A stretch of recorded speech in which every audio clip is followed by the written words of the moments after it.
Today, we're going to talk about a paint by numbers guide to building habits that actually stick. And this works for weight loss too. But before we get into it, I want to share a story with you. I want to talk to you about Sophia. Now, Sophia had always and wanted to be an artist and admired artists, right? She dreamed of painting a stunning landscape, golden fields stretching under twilight skies. But every single time she sat down with a blank canvas, she froze. Where should she begin? What if she ruined it? The fear of imperfection kept her from even picking up the brush. But then one day, a friend gave her a paint by numbers kit. It almost felt like cheating, right? But before she filled in the tiny sections of each color, which we'll get to here in a minute, we're going to talk about how this was habits. Something really magical began to happen for her. Bit by bit, the masterpiece revealed itself. No stress, no overwhelm, just one simple step at a time. But habits work the same way. So, like Sophia, many of us set goals, right? Only to feel paralyzed by the enormity of the task. We want to eat healthier, exercise more, or meditate daily.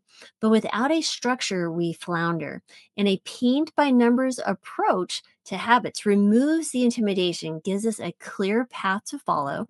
But again, it's not about perfection, it's about consistency. So let's explore this method, that way it can transform how you build habits. First of all, real quickly, my name is Dr. Laurie Marbas. I'm a board certified family and lifestyle medicine physician with a true desire to help people understand not only the fundamental things they should be doing for their lifestyle, like eating well, exercise, those things, but actually have a system. So, first of all, bringing out my doodles, we're going to start with the simple outline, right?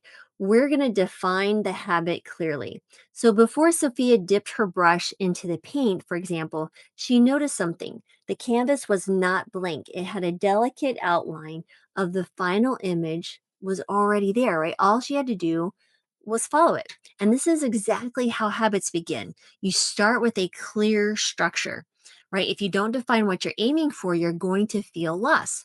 So instead of saying, I want to get fit, you outline a very specific action, right? I will do 10 squats. Oh no, my pin's not working. Here we go. 10. It's the first time I've used these. Well, little. 10 squats, right? So if you want to do 10 squats after brushing your teeth every morning. So the first thing is the 10 squats. That's the behavior we're going to follow. Okay. And then every morning after brushing my teeth. So brushing teeth, so it's AM, and you have the brushing of teeth. This is a toothbrush, guys. I'm trying to do it very quickly here. Brushing teeth in the morning, right? Or maybe it's I'll drink a glass of water as soon as I wake up. So maybe it's a glass of water every morning when you wake up. Maybe there's a little alarm clock that goes off, right? It's at 6 a.m. Okay. So again, or maybe it's I'll read one page of a book before bed. Here's really a pro tip. The clearer the outline, the easier it is to follow. And a vague habit leads to vague results. Step two is number your actions, right? Break it down into what we call micro habits. So, for example, Sophia didn't have to paint everything at once. The kit gave her one small numbered section at a time. So, when she focused on just filling in one small section, right, she felt no pressure to finish the whole painting. So, when we set habits, we often think too big. We need to exercise for an hour every day. But just like painting, habits are best built in layers. So if an action feels overwhelming, if it's too big, shrink it down. So instead of exercise for 1 hour, maybe we just do one squat or one push up. Okay. Instead of eating healthier, maybe we start adding one vegetable to dinner versus changing your whole diet to a plant based diet. So maybe we have some salad here. Yeah, I should have a green. Anyway, you get the gist of it. And so instead of writing a book, for example, you start with just one sentence a day. Now, those micro habits feel effortless, but they build momentum. So, just like in a painting, once you start filling in a section, you naturally want to continue. So, the pro tip here is the best micro habits feel too small to fail. I mean, start ridiculously small. Momentum will take care of the rest. Step three is follow the sequence, right? Trust the process and stay consistent. So first, Sophia, let's say she questioned the strange order of what she was doing, right? Why was she painting random patches of finishing one whole area first? But as she followed the sequence, she saw the bigger picture coming together. And this is exactly how consistency works in habits. You may not always see immediate progress, but you trust the process. And when you commit to a habit, even in the tiny increments, right? The one squat or the one push up or flossing one tooth, right? One sip of water, all of this accumulates beneath the surface. So instead of relying on willpower, you attach your habit to something that you're already doing, right?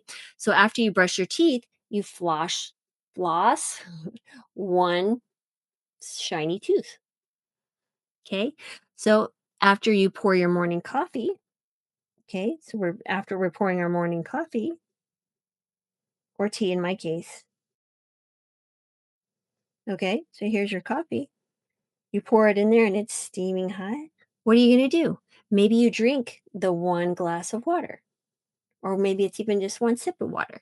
Okay. So after you sit on your couch in the evening, take 10 deep breaths before you turn on the television. So when habits have a natural place in your routine, they require less effort to maintain. So if you attach those habits to something familiar, this is called habit stacking. And it really makes consistency very, very simple and automatic. Now, the other thing here to understand is you may need to adjust the shade. Step four is adjusting the shades.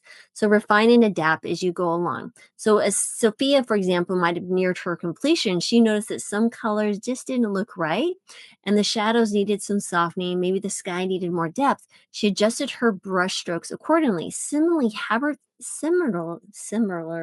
there we go. Blah, blah, blah. Habits aren't rigid, right? They require some tweaking. And if a habit feels difficult, don't abandon it, just adjust it.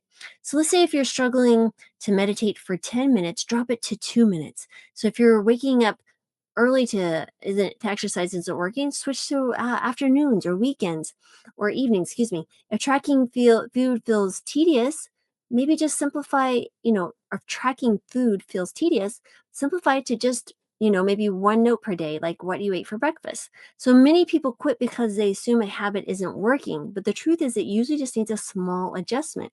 So if a habit isn't sticking, don't throw it away, just shrink it, simplify it, right? Step five is step back and see the bigger picture. So this is what we call, in this case, a habit loop. We're looking at the big picture. What are we building here?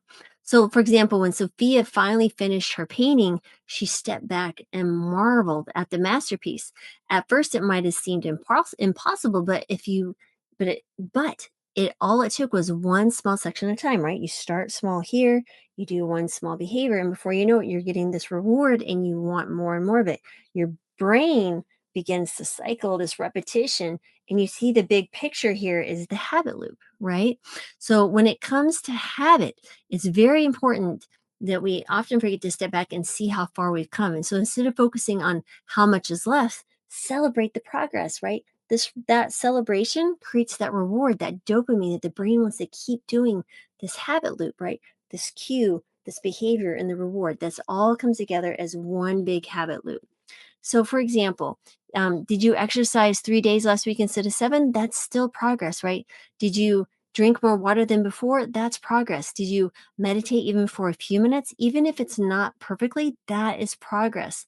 Success isn't doing everything flawlessly, it's about showing up even imperfectly. So, again, pro tip here is track those small wins. The momentum builds when you acknowledge every step forward. So remember, your brushstrokes are your masterpiece. So Sophia's painting was again not about her raw talent, but it was about following the process. And in the end, she created something beautiful, just like you can. The habits work the same way. You don't have to be perfect. You don't have to finish all at once. You just have to keep showing up brushstroke by brushstroke, action by action.